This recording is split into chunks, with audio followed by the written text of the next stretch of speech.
परिवार न टूटे। तो कहते हैं सुन जननी सोई सुत बड़ भागी, जो पितु मातु बचन अनुरागी।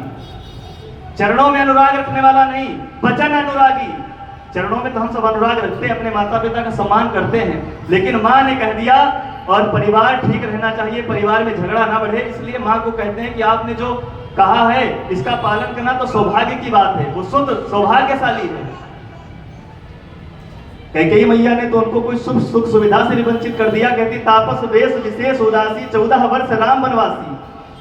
कैकेयी मैया को पता था कि मेरा राम अगर राजा के रूप में जाएगा तो वो काम नहीं कर पाएगा, मजबूती से लड़ नहीं पाएगा। मेरे राम को चक्रवर्ती बनना है, इसलिए इसको मजबूत बनना पड़ेगा, कठोर बनना पड़ेगा। तो राम से ये सीखिए कि अपने बच्चे को फुसफुसिया नहीं बनाइए, मिट्टी का ढेला मत बनाइए, अपने बच्चे को शिवाजी महाराज जैसा बनाइए, जैसा माता जीजाबाई ने बनाया था। अगर हमारा बच्चा वीर शौर्यवान बनेगा तब जाके राम जी के से तुलना कर सकते, राम की मर्यादा तब धारण हो सकती है उसके जीवन में। केवल टॉम एंड जेरी दिखा के बच्चे ठीक नहीं होने वाले। और इस देश को या तो माता कहना छोड़ दो, अगर इसको धरती को माँ कहते हो, भारत को माँ कहते हो, तो इसके प्रति कर्तव्य है अपने बच्चों को इस धर्म की रक्षा के लिए लगाएंगे। भगवान राम को वल्कल वेश में भेज दिया, एक चीज नहीं छूटी, वो था उनका कोदंड, उनका धनुष, क्योंकि यही धर्म की रक्षा करेगा। भगवान राम चाहते तो अयोध्या उत्तर भारत में थी, उत्तर भारत में हिमालय पर जाकर 14 वर्ष बिता सकते थे, तपस्या करके बिता सकते थे, लेकिन भगवान को राजा बनना था तो लोक संपर्क होना चाहिए, लोक संग्रह होना चाहिए। इस समाज को मैं जानूं भला ये मेरी प्रजा कैसी है, मैं अपनी प्रजा के सुख दुख जानूं, ये सीखने के लिए भगवान ने उत्तर भारत से दक्षिण भारत तक का 14 वर्ष का प्रवास किया। उस 14 वर्ष तक के प्रवास में एक ही काम किया, लोक संग्रह। अंतिम क्षणों में जब युद्ध की बात आती है, अगर वो चाहते तो सेना बुला सकते थे, लेकिन नहीं। भगवान रामचंद्र जी ने सिखाया कि जहां परिस्थिति बिगड़ी है वहीं पर संगठन करो और वहीं पर दुष्ट को उत्तर दो, नहीं तो ये समाज कायर बन जाएगा, ये सरकारों के भरोसे हो जाएगा, ये सेनाओं के भरोसे हो जाएगा, खुद अपनी लड़ाई नहीं लड़ेगा। समाज जब तक आगे नहीं आएगा, सेनाएं देश की सुरक्षा करती रहेंगी, करती भी हैं, सरकारें अपना काम करेंगी, कोई सरकार हो, परंतु हम क्या कर रहे हैं, हमारा नागरिक कर्तव्य क्या है? या तो फिर माता कहना छोड़ दो इसको। भगवान रामचंद्र जी के बड़े बड़े जयकारे हम लगाते हैं, आप बुरा मत मानना, इसमें मैं भी हूं, आप भी हैं, लेकिन भगवान रामचंद्र जी के जीवन को धारण करने की जब बात आती है, अभी भजन गाएंगे, सबरी संवारे रास्ता आएंगे राम जी, राम आएंगे अंगना सजाऊंगी। घर में 5 रिश्तेदार आ जाएं तो माथे पर सिलवटें पड़ जाती हमारी, ये हमारी हिंदू संस्कृति नहीं थी, यह राम जी सिखाना चाहते हैं। तो कुटुंब प्रबोधन की बात जब राम जी के जीवन से सीखेंगे तो परिवार ठीक रहेगा। माता सीता की विदाई हो रही होती है तो आप जैसी सुनैना माता उनको सिखा के भेजती हैं कि सासु ससुर गुरु सेवा करेहु, माँ तो पिता आज्ञा अनुसरेहु। तो ससुर उनके आप जैसे, ससुर जैसे बहुएं आपके घर में होंगी। तो दशरथ जी तीनों माताओं को बिठाकर कहते हैं कि पर लड़किनी बधो घर आई, महाराज जी राख्यो नयन पलक की नाई, कि दूसरे की बेटी घर में आई है, इसको आंखों की पुतली की जैसे संभाल के रखना। ये है राम परिवार, ये धारण करनी होगी हमारे जीवन में बातें। भगवान रामचंद्र जी प्राणियों में सद्भावना का उदाहरण देते हैं। तो नलोए वन गमन में श्री पिता की वेदनाओं पर उठाकर गीध को निज गोद में आंसू बहाते हैं, न जाने कौन से गुण पर दया निधि जाते हैं। तो बातों में केवल प्राणियों में सद्भावना की जय नहीं करते थे, वो करके दिखाते थे, क्योंकि प्राणियों में केवल आदमी नहीं आते, केवल महिलाएं नहीं आती, प्राणियों में पूरी पृथ्वी आती, पूरी सृष्टि आती है। और इसकी जिम्मेदारी केवल हिंदू समाज की है, क्योंकि हिंदू समाज ही कहता है अयम निजः परोवेति गणना चाल गुचे सामुदार चरिताना तो वसुधैव कुटुंबकम। पूरी पृथ्वी को अपना परिवार मानने का काम केवल हिंदू समाज करता है। तो भगवान रामचंद्र जी पर्यावरण के लिए क्या करते हैं?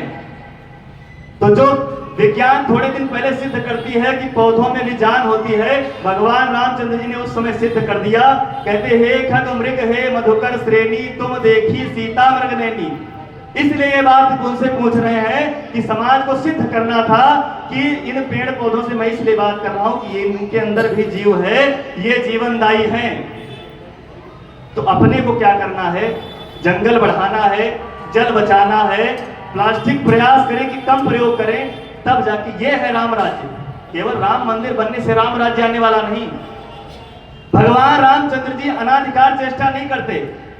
सुग्रीव का राज्य जीत के दे दिया उसको, विभीषण को भी लंका का राज्य जीत के दे दिया, चाहते तो राज्य कर सकते थे, लेकिन दूसरे की चीज पर अपना अधिकार नहीं। पर नारे सुमात्रवत पर द्रव्य सुलोष्टवत, ये है हमारे राम, ये है राम की मर्यादा।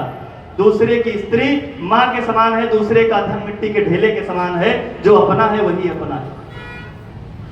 तो राम जी से पर्यावरण की बात भी सीख सकते हैं।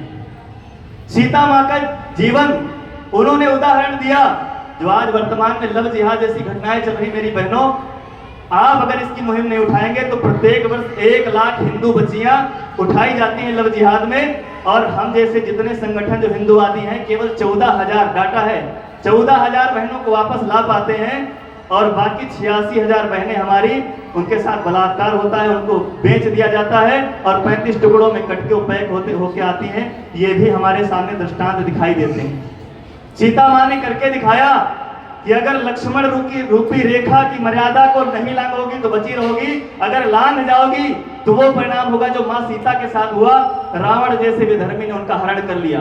अपनी बेटियों को ये बॉलीवुड की हीरोइन का आदर्श मत मनवाइए, उनको माता सीता, माता अनुसुईया के आचरण धारण कराइए, माता झांसी की लक्ष्मीबाई का आचरण धारण कराइए। तो राम जी ने स्व के बोध की बात की। इतनी पावन लंका, इतनी चमकीली लंका, लेकिन राम जी कहते हैं अभी स्वर्णमयी लंका ते न लक्ष्मण रोचते, जननी जन्म भूमिश्च स्वर्गादपि गरीयसी। तो हमारे अंदर स्व का भाव क्यों नहीं आ पाता? हम विदेश को ही क्यों अच्छा मानते हैं? तो स्व के भाव में क्या करना है? 5 बातें स्व के भाव में धारण करनी है, ये निवेदन है हमारा। भाषा, पहला काम है अंग्रेजी का ज्ञान पर निज भाषा का सम्मान। क्या हमें हरियाणवी, पंजाबी और हिंदी उससे ज्यादा अच्छी आती है जिसकी हम बात अंग्रेजी में कर रहे हैं? अंग्रेजी आना अच्छी बात है, लेकिन अगर मौसी से किसी का ज्यादा प्रेम हो जाए तो अपनी माँ को नहीं बोला जाता। भूषा, रोजमर्रा दैनिक जीवन में हम कई प्रकार के वस्त्र पहनते होंगे, लेकिन क्या हम अपने उत्सवों में अपनी भारतीय वेशभूषा पहन सकते हैं? क्या कभी कभी हमारे भाई बंधु धोती कुर्ता पहनेंगे, कुर्ता पजामा पहन के निकलेंगे क्या? क्यों लाज लगती है? स्व का बोध होना चाहिए कि हमारी चीज जो थी इतनी वैज्ञानिक भी थी, इतनी अच्छी थी, तो हम दूसरे पर इतना क्यों निर्भर हो गए? भ्रमण, कोई जरूरी है कि मालदीव से घूमने जाएंगे?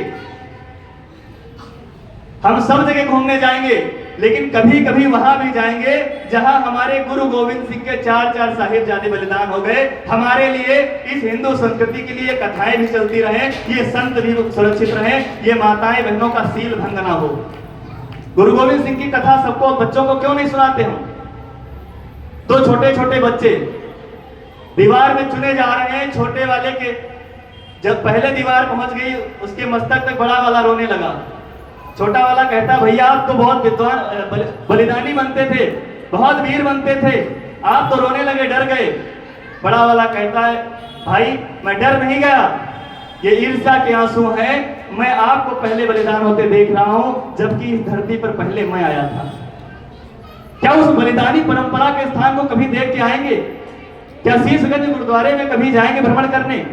क्या वो झांसी वाली लक्ष्मीबाई के बारे में अपनी बेटियों को बताएंगे, वहां लेके जाएंगे जिस छोटी सी उम्र में महिला ने, विधवा महिला ने अपने छोटे से बच्चे को पीठ पर दामोदर को पीठ पर बांधा और अंग्रेजों से लोहा लेने के लिए निकल पड़ी?